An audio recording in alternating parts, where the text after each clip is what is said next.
This is a quarter circle with an unknown radius length. Say we draw two congruent semicircles inside, where the diameter is the radius of the quarter circle.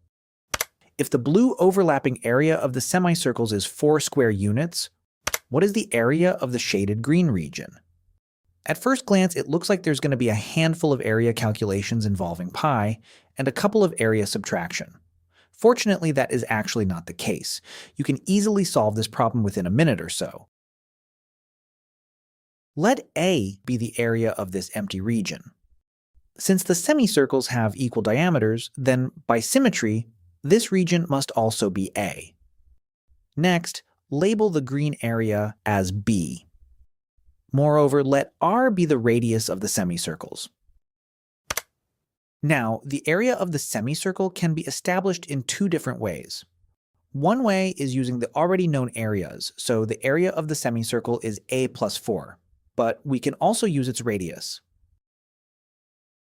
The area is also 1/2 times pi times radius squared. Multiply both sides by 2 to get rid of the denominator.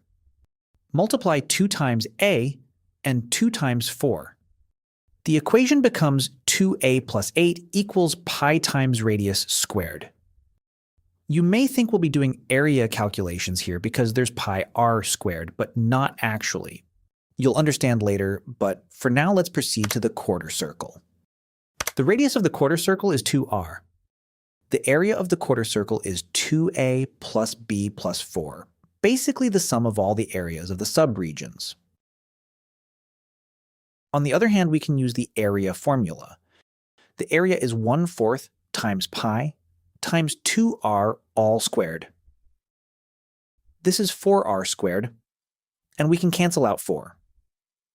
The equation becomes 2a plus b plus 4 equals pi times radius squared. Did you see the trick already? Yes, these two expressions are both equal to pi times radius squared. All we have to do is equate these expressions and solve if possible. 2a plus 8 is equal to 2a plus b plus 4. Cancel out 2a on both sides, and then transpose 4 to other side of the equation.